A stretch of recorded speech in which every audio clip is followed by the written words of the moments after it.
अस्सलाम वालेकुम viewers, welcome back to another video. I hope you are doing great और अल्लाह के शुक्र से मैं भी ठीक ठाक हूँ। मैं आपको नॉर्मल ब्रांड पे ब्राइडल बेस बनाना सिखाऊंगी ताकि ये है कि जो ज़्यादा अफोर्ड नहीं कर सकते तो उनको नॉर्मल बजट में भी ब्राइडल बेस बनाना आना चाहिए। नॉर्मल ब्रांड पे लॉन्ग लास्टिंग बेस किस तरह से बनाते हैं उसका मेथड भी आपको सिखाऊंगी, और ड्रॉपी आईज जो होती हैं उनको बड़ा करके कैसे दिखाते हैं, और ड्रॉपीपन जो होता है यानी आईज कॉर्नर से नीचे की तरफ जो झुकी हुई होती हैं उनको कैसे बड़ा करके दिखाएंगे, और कैसे उस पर लाइनर लगाएंगे, और नीचे से लाइनर टेक्निक इस तरीके से लगाना सिखाऊंगी कि आपकी ड्रॉपी आईज नॉर्मल आईज लगने लगेंगी, बड़ी और खूबसूरत नज़र आएंगी। Let's start my video.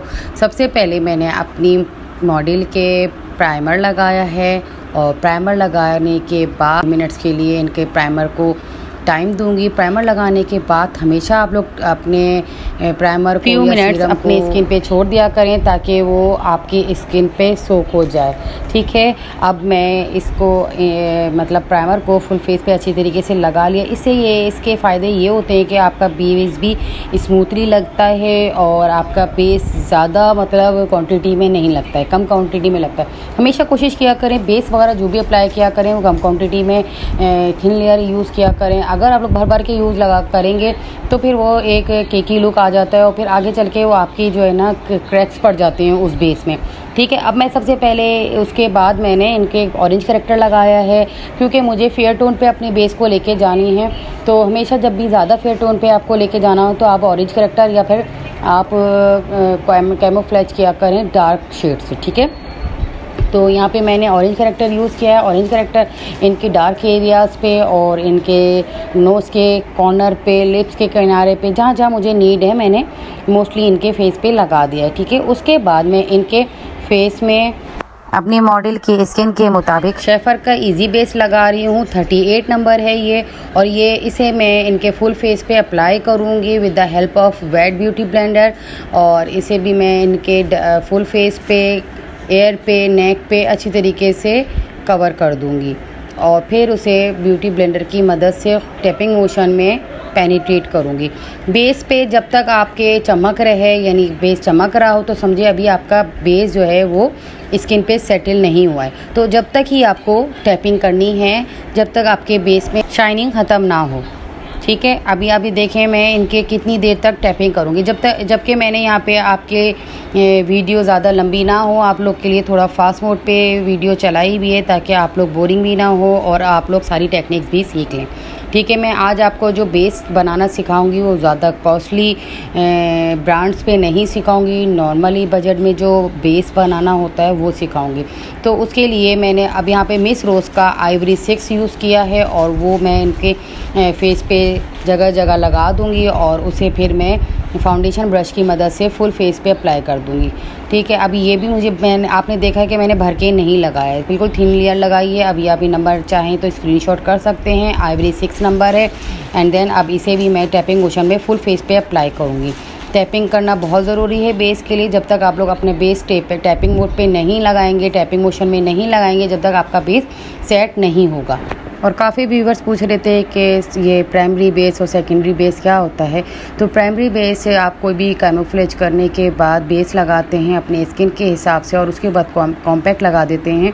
Compact लगा के अपने बेस को लॉक कर देते हैं तो उसे प्राइमरी बेस कहते हैं। और सेकेंडरी बेस की उसके लिए हमें ड्राई पैन केक को वेट करके एप्लीकेशन करनी होती है, और उसमें उस पर आप एक फेयर टोन का और एक नेचुरल टोन का ड्राई पैन केक मिला के अपने स्किन के हिसाब से, अपनी मॉडल के हिसाब से, अपनी ब्राइड के हिसाब से उसे लॉक कर सकते हैं, ताकि ये कि वो आपका लॉन्ग लास्टिंग पीरियड पे चले। क्योंकि आपको पता है कि पाकिस्तान में गर्मी बहुत ज़्यादा होती है, तो इसलिए यहाँ पे ज़्यादातर ब्यूटी पार्लर में आपने देखा है कि सेकेंडरी बेस यूज़ होता है।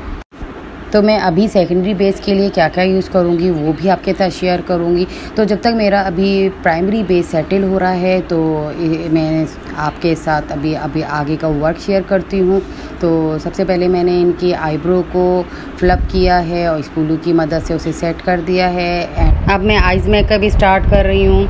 तो आइज़ मेकअप के लिए सबसे पहले मैंने सॉकेट लाइन पे पिंक शेड लेके इसे सॉकेट लाइन क्रिएट किए और इसे कॉर्नर से लेके इनर आइज तक लेकर आई हूँ, यानी कि एक डी शेप दिया है। और ये ही मैंने अगेन दोबारा दूसरी आइज़ पे भी इसी तरीके से रिपीट किया है। आपको दोनों आइज़ पे करना सिखा रही हूँ, यानी एक आइज़ पे मैं चाहती तो शूट कर लेती, तो दोनों आइज़ पे मैं इसलिए दोबारा दिखा रही हूँ ताकि अगर आपसे एक दफ़ा मिस हो जाए तो आप सेकंड दफ़ा भी देख के उसे अच्छी तरीके से अपने जहन में बिठा लें। फिर मैंने वही पिंक शेड इनके कॉर्नर पे लिया है और कॉर्नर पे थोड़ा सा बाहर की तरफ फैलाते हुए इनर आइज तक लेकर आई हूँ, ठीक है। और इसे अच्छी तरीके से फैला रही हूँ। फैलाना बहुत ज़रूरी है इस शेड को, क्योंकि एक जगह वो रखा हुआ जमा हुआ शेड अच्छा नहीं लगता। अब आप ये देखें, मैंने बड़ा ब्रश लिया है और उससे मैं इसे स्प्रेड कर रही हूँ आइज़ पे और इसे सॉकेट एरिया पे ही फैला रही हूँ, यानी एक अलग सी लाइन नज़र नहीं आ रही है। अच्छी तरीके से इसको जब तक मैं सेटिस्फाई नहीं होती हूँ, जब तक मैं ब्लेंडिंग करती हूँ, ब्लेंडिंग के लिए आपको टाइमिंग चाहिए। शुरू में थोड़ी देर लगती है, फिर आहिस्ता आहिस्ता जब हाथ सेट हो जाता है तो हर काम आसान हो जाता है, ठीक है। अब मैंने स्मॉल ब्रश में ब्राउन शेड लिया है। ब्राउन शेड से मैंने सॉकेट एरिया के ऊपर जो पिंक शेड था इधर लगाने के बाद इसे कॉर्नर तक लेकर आई हूँ और फिर मैं अगेन पिंक शेड को और ब्राउन शेड को स्मर्च करूँगी ताकि ये कि पिंक के अंदर से ब्राउन शेड निकले और एक खूबसूरत कलर बने। एक कलर के अंदर से जब दूसरा कलर निकलता है तो बहुत खूबसूरत शेड बनता है।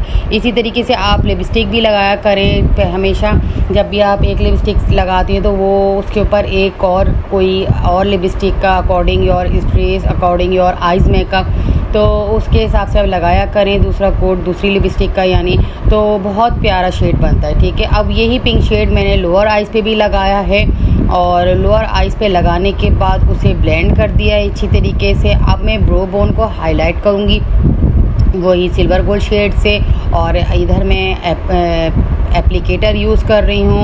एप्लीकेटर को थोड़ा सा मैंने गीला कर लिया है और ब्रो बोन को अच्छी तरीके से हाईलाइट करूँगी। हाईलाइट करने के बाद इसे मैं किस तरीके से स्मर्च करूँगी कि अलग से नज़र ना आए, तो अभी आप देखते रहें, मैं आगे चल के वो भी आपको बताती जाऊँगी हाथ के हाथ। और अच्छी तरीके से मैंने इसे भर भर के ब्रो बोन पे लगा लिया है और ब्रो बोन पे लगाने के बाद अब मैं इसे फिंगर की मदद से ब्लेंड करूँगी, ठीक है। फिंगर की मदद से ब्लेंड करूँगी ताकि ये जो सॉकेट एरिया पे पिंक एंड ब्राउन शेड है ये और हमारे सॉकेट एरिया ब्रो बोन का हाइलाइटर दोनों अच्छी तरीके से मिक्स हो जाए और अलग से नज़र ना आए, ठीक है। अब मैंने उंगली से फैलाने के बाद इसे अगेन ब्रश से स्मर्च किया है और ये आप टेक्निक मैंने आपसे एक भी टेक्निक कोई छुपाई नहीं है, कोई हाइड नहीं करी है, ताकि ये कि आप लोग के लिए ये वीडियो बहुत हेल्पफुल हो, ठीक है। अब ये देखें इस तरीके से आपने ये ब्लेंड कर लिया है। ब्राउन शेड मुझे लाइट लग रहा था तो मैंने अगेन इसे रिफ्रेश किया। जब जहाँ पर भी आपको लगे, क्योंकि आपको पता है मेकअप आहिस्ता आहिस्ता स्किन पे पेनिट्रेट होता है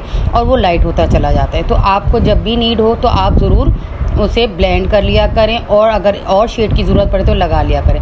अब मैं डार्क मर्जेंडा शेड लेके कॉर्नर पे लगा रही हूँ और कॉर्नर से हाफ आइज़ के इनर तक लेके जाऊँगी, ठीक है, जो ऊपर मैंने पिंक शेड लगाया है। इससे ये कि ये भी पिंक की फैमिली से ही एक शेड है तो ये भी बहुत खूबसूरत लगेगा। अब ये देखें इस तरीके से कॉर्नर्स पे मैंने लिया है शेड और इसे ऊपर की तरफ फैला दिया है। अब इधर ही मैं ब्लैक शेड भी यूज़ करूँगी और किस तरीके से स्मोकी आइज़ बनाऊँगी कॉर्नर पे वो भी मैं आपको दिखाती जा रही हूँ साथ साथ। अब ये देखिए मर्जेंडा शेड लगाया है मैंने, सबसे पहले पिंक लिया, फिर ब्राउन लिया और मर्जेंडा शेड लिया। अब इसके बाद मैं ब्लैक लाइनर लूँगी, ब्लैक लाइनर से इनका कॉर्नर बनाऊँगी। कॉर्नर बनाने के तरीके के लिए मैंने वेट केक लाइनर जो होते हैं हमारे वही शेड यूज़ किया है और इसे अच्छी तरीके से आइज़ के कॉर्नर पे लगाया। जहाँ मैंने मर्जेंडा शेड लगाया था उसी के साथ नीचे लगाया है कॉर्नर पे। फुल आइज़ पे मैं स्मोकी आइज़ नहीं कर रही हूँ, हाफ स्मोकी आइज़ कर रही हूँ ताकि इनकी आइज़ बड़ी लगे, खुली लगे और इनकी है थोड़ी सी ड्रॉपी आइज़। ड्रॉपी आइज़ को किस तरीके से बड़ा करना सिखाऊँगी ये आप देखते रहें। देखिए मैंने नीचे भी कट ब्रश की मदद से इनके आई शेड का जो ब्लैक शेड है वो लगाया है हाफ आइज़ तक एंड ब्लेंड कर रही हूँ ऊपर के शेड को ब्लैक के साथ, ताकि ये कि ब्लैक शेड भी लाइट वो क्रीज लाइन पे आ जाए, यानी कि सॉकेट एरिया जो है और वहाँ पे हमने क्रीज लाइन भी बनानी है, तो उसके लिए हमें सारे शेडों को अच्छी तरीके से ब्लेंड करना पड़ेगा। तो अब मैं यहाँ पे डार्क शॉकिंग पिंक शेड लिया है, अगेन मैंने सॉकेट एरिया पे लगाया है जहाँ पे मैंने पिंक शेड लगाया था, क्योंकि अभी हमें आई बॉल पे वर्क करना है। तो आई बॉल को पे वर्क करने के लिए हमें सॉकेट एरिया को मज़ीद डार्क करना होगा, तो मैंने शॉकिंग पिंक शेड लिया है और ऊपर वाले क्रीज लाइन को अगेन ब्लेंड करते हुए अब मैं कॉर्नर बनाऊंगी, हाफ आइज स्मोकी बनाऊंगी और इनकी आइज़ जो कॉर्नर से ड्रॉपी आइज़ हैं उनको नॉर्मल आइज़ और बड़ी आइज़ किस तरीके से बनाएंगे वो टेक्निक मैं सिखाती हूँ आपको, ठीक है। तो केक लाइनर लिया है, केक लाइनर में मैंने फ्यू ड्रॉप्स वाटर के डाल लें आप या फिर सीलर के डाल लें, मगर सीलर वही लोग डालें जो प्रोफेशनल वर्क करते हैं, ठीक है। उसको ब्लेंड करना फिर मुश्किल हो जाता है, इसलिए सीलर डालते हैं ताकि अगर आपकी आइज़ पे आंसू वगैरह आ जाए तो वो फैले नहीं, वो फिर फैलते नहीं हैं और उससे आपको पता है वर्क ख़राब नहीं होता। तो यहाँ पे मैंने फ्यू ड्रॉप्स जो हैं वो सीलर के डाले हैं और वो इससे लॉन्ग लास्टिक आपका काजल रहता है या फिर लाइनर रहता है। अब मैं नीचे से आपने देखा है 0 नंबर के ब्रश से हाफ आइज़ पे जहाँ पे मैंने ब्लैक शेड लगाया था, आई शेड लगाया था, उधर ही मैंने 0 नंबर के ब्रश से केक लाइनर लगाया है। ये मैं वाटरप्रूफ केक लाइनर बना दिया है मैंने इसमें सीलर डाल के। अब मैं इसे कॉर्नर से बिल्कुल स्ट्रेट लाइन लेके जाऊंगी और फिर थोड़ा सा कॉर्नर पे जाके इसे स्लांट शेप में लेके जाऊंगी, यानी थोड़ा सा आईब्रो की तरफ ऊपर की तरफ तिरछा लेके जाऊंगी। ये देखिए, ये सेम टेक्निक आपको फॉलो करनी है जिससे आपकी आइज़ बड़ी लगेंगी, खुली लगेंगी और ड्रॉपी आइज़ जो हैं वो भी नॉर्मल लगेंगी। तो ये टेक्निक इंशाल्लाह आपको समझ में आई होगी और अगर नहीं आई है तो मुझे ज़रूर बताइएगा, मैं इंशाल्लाह मज़ीद इस पर और वीडियो बनाऊँगी। और मेरा काम है कि मैं आपको सिखाऊं अच्छे से अच्छा। बहुत कोशिश मेरी है कि जो मुझे टेक्निक्स आती हैं वो सारी मैं आप लोग के साथ शेयर करूं। अब ये देखिए, मैंने कॉर्नर पे लेके गई हूं और कॉर्नर से ही मैंने सॉकेट्स लाइन निकाल दी हैं, ताकि ये कि ऊपर वाले हिस्से से जब मैं ब्लेंडिंग करूं तो ये सॉकेट्स जो हैं वो ब्राउन, पिंक और शॉकिंग पिंक जो मैंने कलर यूज़ किए उनके साथ ब्लेंड हो जाएं। अब ये देखें आप, मैंने अगेन जो ब्रश लिया है उससे ब्लेंडिंग भी साथ साथ करती जा रही हूँ, क्योंकि wet cake liner easily blend हो जाता है। ड्राई होने के बाद आप उसको ब्लेंड करेंगे तो फिर ये है कि वो थोड़ा आइस पे इचिंग करता है और आइज़ का एरिया आपको पता है बहुत सेंसिटिव होता है। तो इसीलिए कोशिश क्या करें कि अपने क्लाइंट को ऐसी कोई तकलीफ़ ना दें कि तो उनकी आइज़ पे से आंसू आ जाए, ठीक है। अभी ये देखिए, मैं कॉर्नर पे साथ साथ ब्लेंडिंग भी करती जा रही हूँ और इनकी आइज़ को मज़ीद बड़ा दिखाने के लिए स्मोकी शेड जो यूज़ किया है उसे सॉकेट एरिया वाले शेड के साथ साथ ब्लेंड भी करती जा रही हूँ। अब ये देखें आप, इनकी आइज़ का कॉर्नर कहाँ ख़त्म हो रहा है, मगर मैंने इनकी आइज़ को किस तरीके से आगे बढ़ाते हुए लेके गई हूँ जिससे इनकी आइज़ बड़ी नज़र आ रही हैं, खुली नज़र आ रही हैं। और इसको थोड़ा सा पेंसिल ब्रश की मदद से इसे ब्लेंड कर रही हूँ बाहर की तरफ पहले, फिर अंदर की तरफ कर रही हूँ, ताकि याद रखिएगा जब आप बाहर से अंदर की तरफ ब्लेंडिंग करेंगे तो आपकी आइज़ बड़ी बड़ी लगने लगेंगी। और ये देखें, इनकी आइज़ पे जहाँ पे आंसू भी आ रहे हैं तो मैं वहाँ पे पफ से या फिर कॉटन बड की मदद से साफ़ करूँगी, मगर वो आप देखें कि इनकी आइज़ से नीचे नहीं आएंगे और अगर आ भी गए तो ये ब्लैकनेस नहीं फैलेगी। ये होता है सीलर डालने का फ़ायदा। उम्मीद है कि आपको ये मेरी ट्रिक्स पसंद आई होगी और आप इसको फॉलो करेंगे तो आपके लिए भी बहुत हेल्पफुल होगा। अच्छा, अब ये देखिए, मैं जब तक मुतमईन नहीं हो रही हूँ तो मैं ब्लेंडिंग करती जा रही हूँ और अगर लाइट लग रहा है ये ब्लैक शेड तो उसे भी मैं और लेके अगेन अप्लाई करती हूँ और कॉर्नर को फिनिशिंग देने के लिए 0 नंबर के ब्रश से लाइनर की लाइन तक लेकर आ रही हूँ और फिर मेरे लिए आसानी हो जाएंगी लैशेज़ लगाना भी, लाइनर लगाना भी, सिर्फ इस टेक्निक की वजह से। क्योंकि आपने हाफ आई से नीचे तो आपने लाइनर लगा दिया, ठीक है, और फिर उससे कॉर्नर पे जब आप लेके गए स्लांट शेप में और उसमें से ही आपने सॉकेट्स निकाले हैं और ब्राउन शेड और पिंक शेड के साथ आपने ब्लेंड कर दिया है, तो ये है कि आपको एक कॉर्नर पे एरिया मिल गया आपको कि आपको लाइनर की लाइन बाहर कहाँ तक निकालनी है। और इससे ये है कि आपके लिए लाइनर टेक्निक भी इजीली हो जाती है। अब ये देखें, मैं कॉर्नर से ही इजीली हाफ आइज़ की तरफ मूव करते हुए अंदर की तरफ लेके आ रही हूँ। अभी आप ये देखिएगा, आपने बिफोर एंड आफ्टर लुक देख लिया है। तो बिफोर लुक तो आपने देख लिया है, आफ्टर लुक भी आप देखिएगा कि इनकी ड्रॉपी आइज़ को कैसे मैंने बड़ा किया है। ठीक है, और सारी टेक्निक्स मैं आपसे शेयर कर रही हूँ, कोई भी बात कोई भी टेक्निक आपसे हाइड नहीं कर रही हूँ।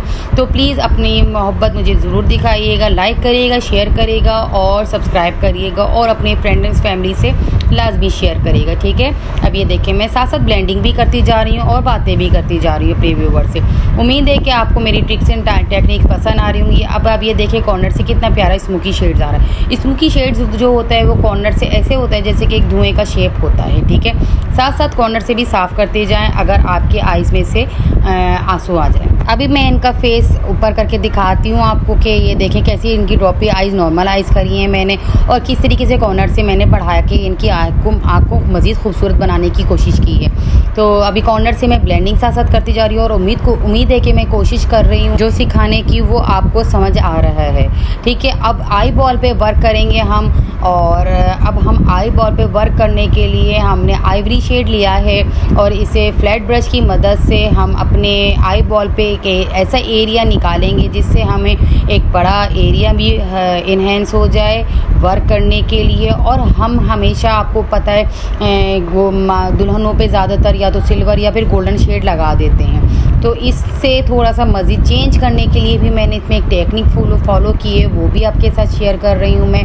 और ये देखिए अभी मैं आपको क्रीज लाइन किस तरीके से क्रिएट कर रहे हैं और किस तरीके से आइज़ के इनर साइड से लेके आउटर साइड तक लेके जा रहे हैं। अच्छा, जब भी आप क्रीज लाइन बनाया करें ना तो कोशिश किया करें कि इनर साइड पे आप हाइलाइटर यूज़ करती हैं तो वो नहीं करें। अगर आप फुल स्मोकी आइज़ बना रही हैं ब्लू ब्लैक डार्क जो भी शेड से, तो फिर आप कर सकती हैं, यानी हाइलाइटर शेड यूज़ कर सकती हैं। अभी मैं इनके इनर आइज़ पे हाइलाइटर नहीं लगाऊंगी क्योंकि मैं इनके आई बॉल पे जो शेड यूज़ करूंगी वो लाइट ही शेड करूंगी। अभी मैंने इनके फुल आई बॉल पे आइवरी शेड लगाया है, उसी से कट क्रीज की है। अब उस पर कॉम्पैक्ट नहीं लगाऊंगी, उस पर मैंने डायरेक्ट अपना शिमर शेड या वेलवेट शेड जो होते हैं वो लगाया है, ताकि ये है कि वो हमारे बेस को हमारे जो कट क्रीज हमने बनाई है उसे लॉक भी कर दे और अच्छी तरीके से आपकी आइज़ पे पेनिट्रेट भी हो जाए। ठीक है, अब मैंने यहाँ पे बहुत ही लाइट जो बिल्कुल जिसे कहते हैं ना स्किन पे जाता हुआ येलो गोल्ड होता है वो शेड लगाया है, ताकि ये कि उससे ये आजकल जैसे आपको मैं पता है गोल्डन सिल्वर शेड चल रहे हैं, तो उससे थोड़ा हट के काम करने के लिए मैंने अभी जो शेड लगाया है वो लाइट गोल्डन कलर है। और उस पर अब मैं शिमर जो लगाऊंगी वो लगाऊंगी मैं पिंक कलर का। ठीक है, ताकि ये है कि पिंक कलर का जो मैं शिमर लगाऊंगी उससे जब ये आइज़ अपनी ब्लिंक करेंगे तो बहुत ही खूबसूरत लगेंगी। और ये जो मैं शिमर यूज़ कर रही हूँ ये शिमर है काशीज़ की ब्रांड का, जो कि मुझे बहुत पसंद है, मेरा मोस्ट फेवरेट है। और ये आपके पास नहीं है तो आप लूज़ शिमर जो मिलते हैं उसमें आप पिंक सिल्वर और थोड़ा सा गोल्डन ये 3 शेड मिला के, और चाहे तो आप कॉपर शेड भी मिला सकते हैं, वो भी बहुत प्यारा लगता है। ये 3 शेड मिला के आप अपनी फुल आई बॉल पे लगा लें, आप देखिएगा इतना प्यारा ग्लो आएगा, इतना प्यारी वो स्पार्कलिंग डस्ट बनेगी आपकी कि आप खुद कहेंगे कि ये बहुत अच्छी टेक्निक मैंने आपके साथ शेयर करी है। ठीक है, अब ये देखिए मैंने सेंटर आइज़ पे मज़ीद उसको इन्हेंस करने के लिए जो आजकल चंकी ग्लिटर चल रहे हैं उसके समझे फ्यू चंक्स जो हैं वो लगा दिए। पहले मैंने सीलर लगाया है, सीलर लगाने के बाद इनके चंक्स लगा दिए। नेक्स्ट अगेन अब कॉर्नर रिफ्रेश करूँगी और लाइनर लगाऊँगी, ताकि ये कि जो भी शेड्स वगैरह हैं वो लाइनर की मदद से फेक लैशेस का एरिया क्लीन हो जाए, और अगर वहाँ कोई शेड वगैरह लगा है तो वो भी लाइनर की मदद से क्लीन हो जाता है और आपकी फेक लैशेस आराम से चिपक जाती हैं, लॉन्ग लास्टिंग रहती हैं। तो अब एक सिंपल सी लाइन मैंने लैश लाइन के साथ क्रिएट करी है और इसे विंग लाइनर से अटैच कर दी है। विंग लाइनर किस तरीके से बनाएंगे इसके लिए भी मैंने आपके लिए जूम करके वीडियो बनाई है, इसी वीडियो में वो भी देखिएगा। अब मैं आपको सेकेंडरी बेस बनाना भी सिखा रही हूँ और अपने बेस को ग्लो देने के लिए क्या टेक्निक फॉलो करती हूँ मैं वो भी आपके साथ शेयर कर रही हूँ। आपने देखा है कि आजकल बेस कितना ज़्यादा ग्लो कर रहा होता है, तो उसके लिए आप कोई हाई फाई हाइलाइटर एल्यूमिनेटर नहीं ख़रीदें। आप उसके लिए क्रिस्टीन का नॉर्मल सिल्वर पिंक हाइलाइटर लें, या जो भी आप हाइलाइटर यूज़ कर रही हैं उसे फुल फेस पे जैसे हम कॉम्पैक्ट यूज़ करते हैं इस तरीके से अप्लाई कर दें। खुसूसन टी जोन एरिया पे तो ज़रूर अप्लाई करेगा। एंड देन अब इस पे हम सेकेंडरी बेस अप्लाई करेंगे, तो ये आपका बेस लॉन्ग लास्टिंग बन जाएगा, ब्राइडल बेस बन जाएगा। और जो शदीद गर्मियों में आप पार्टी मेकअप करती हैं तो वो भी इस तरीके से आप करेंगी तो वो भी लॉन्ग लास्टिंग ही बनेगा।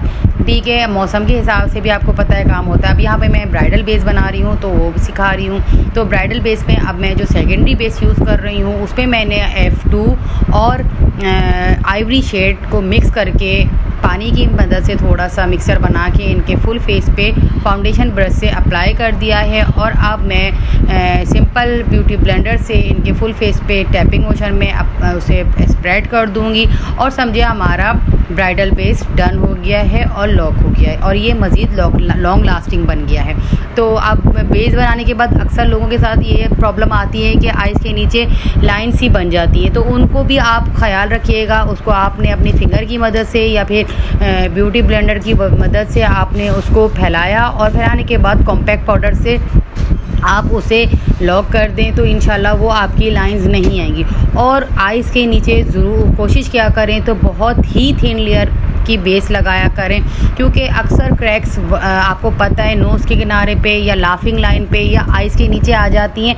वो इसी वजह से आती हैं कि आप वहाँ पे बेस ज़्यादा यूज़ कर लेते हैं, इस वजह से क्रैक्स आ जाते हैं। अब ये देखें, आपने अपने लोअर लैश को जो वर्क किया था उसे रिफ्रेश करेंगे और अगेन ब्लेंड करेंगे ताकि ये कि आपने जो अभी 0 नंबर की ब्रश से एक लाइन क्रिएट करी थी वो भी एक अलग से नज़र ना आए। अब ये देखें, आप इनकी आइज़ ड्रॉपी आइज़ नहीं लग रही हैं और कितनी प्यारी लग रही हैं इनकी आइज़। इसी तरीके से इसी टेक्निक को फॉलो करते हुए आप छोटी आँख को बड़ा कैसे करते हैं वो भी आप सीख गए हैं। उम्मीद है कि आपको समझ में आया होगा। और ड्रॉपी आइज़ जो होती हैं उसे कैसे बड़ा करते हैं ये भी इसी टेक्निक को फॉलो करते हुए आप ये दोनों काम कर सकते हैं। और ये उम्मीद करती हूँ कि ये टेक्निक आपको समझ में आई है। अब ये देखिए, इनके आइज़ पे आंसू आ रहे थे तो मैंने कॉटन बड की मदद से उसे सोक करा है और अब ये देखें ये फैले भी नहीं हैं। अगर मैं इसमें केक लाइनर पे सीलर नहीं मिलाती तो फिर आपको पता है यहाँ कितनी प्रॉब्लम्स खड़ी हो जाती।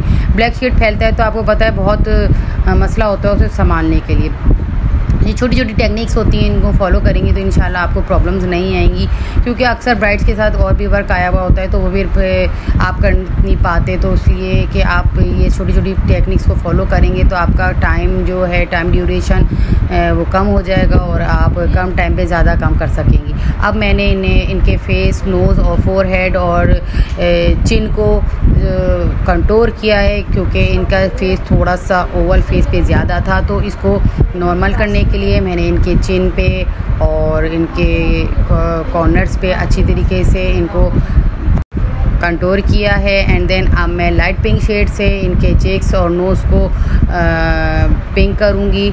एंड देन अब उसके बाद अच्छी तरीके से ब्लेंडिंग करेंगे ताकि ब्राउन एंड पिंक शेड अच्छी तरीके से मिक्स हो जाए। अब टेराकोटा यूज़ कर रही हूँ, टेराकोटा का पिंक शेड दोनों यूज़ कर रही हूँ मैं, और ये वो इफ़ेक्ट देता है जो काशीज़ की पैलेट से आता है। मगर ये है कि नॉर्मल बजट में आपको मुझे सारी चीज़ें सिखानी थी तो ये मैंने आपको टेराकोटे की टेक्निक भी बता दी है। इसके सारे शेड्स बहुत अच्छे हैं और ये लॉन्ग लास्टिंग भी है। ठीक है, अब मैंने कॉर्नर से कॉम्पैक्ट की मदद से इसे फिनिशिंग दी है और अब मैं काशीज़ का स्काई ब्लू शेड यूज़ कर रही हूँ। आप चाहते तो ब्लैक शेड भी है, ब्लैक काजल है, वाइट काजल है, वो भी आजकल आपको पता है नॉर्मल बजट में बहुत आया हुआ है। तो मैं यहाँ पे इनके स्काई ब्लू लगा रही हूँ, तो आप वो भी यूज़ कर सकती हैं और ये भी यूज़ कर सकती हैं। It's totally up to you.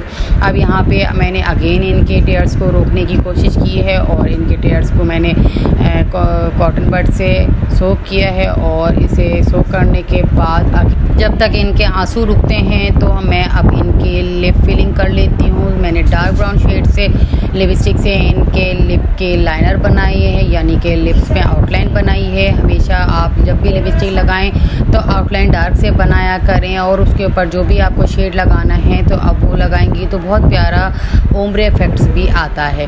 अब यहाँ पे मैंने फुल लिप्स पे इनके पिंक शेड लगा दिया है, लिप फिक्सर यूज़ किया है ताकि ये कि वो फैले नहीं। अब ये देखें आइज़ के आपके शेड्स कितने प्यारे नज़र आ रहे हैं, पिंक भी, ब्राउन भी और ब्लैक भी। और अब देखें मैं काशीज़ का लाइनर यूज़ कर रही हूँ, आप सिंपल अपना वेट केक लाइनर भी यूज़ कर सकते हैं। अब इससे ही मैं अपने कॉर्नर को रिफ़्रेश कर रही हूँ।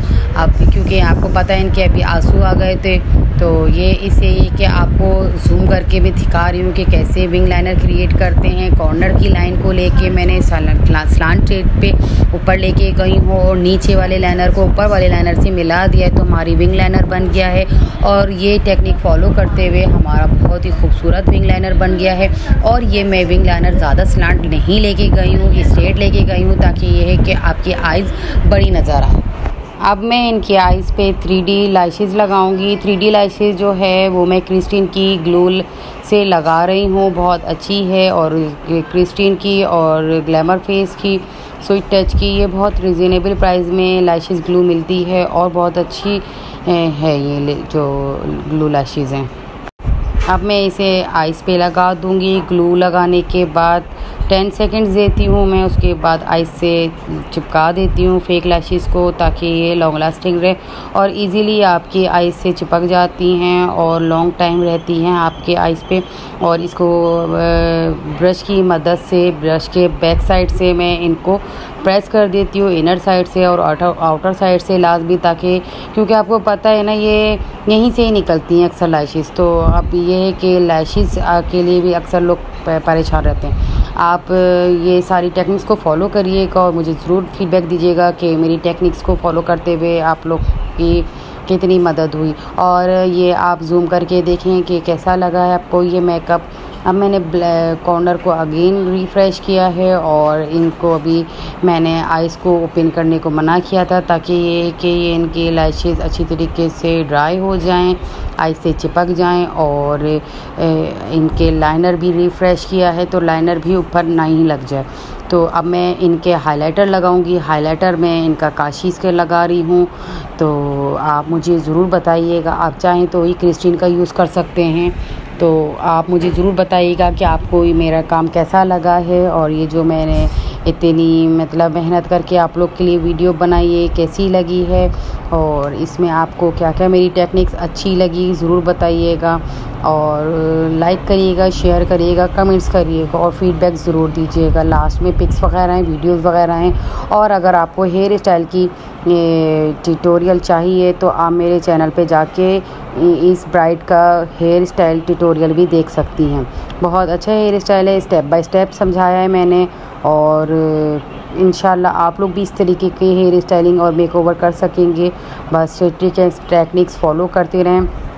अब लास्ट में मैं इनके लाइनर लैश लाइन को पे मस्कारा लगाऊंगी। मस्कारा आप बॉब का भी यूज़ कर सकते हैं, काशीज़ का भी, जो भी आपके पास मस्कारा है, मगर वो आपके पास हमेशा की तरह जो मैं बोलती हूँ कि वाटरप्रूफ होना चाहिए, वो यूज़ करें। और अगेन मैंने अपनी लैशेज़ को प्रेस किया है और अब इनका फ़ाइनल लुक ज़रूर देखिएगा और मुझे ज़रूर फीडबैक दीजिएगा कि आपको कैसा लग रहा है मेकओवर, ठीक है। और हेयर स्टाइल की वीडियो भी ज़रूर देखिएगा, लाइक करिएगा, शेयर करिएगा, कमेंट्स करिएगा।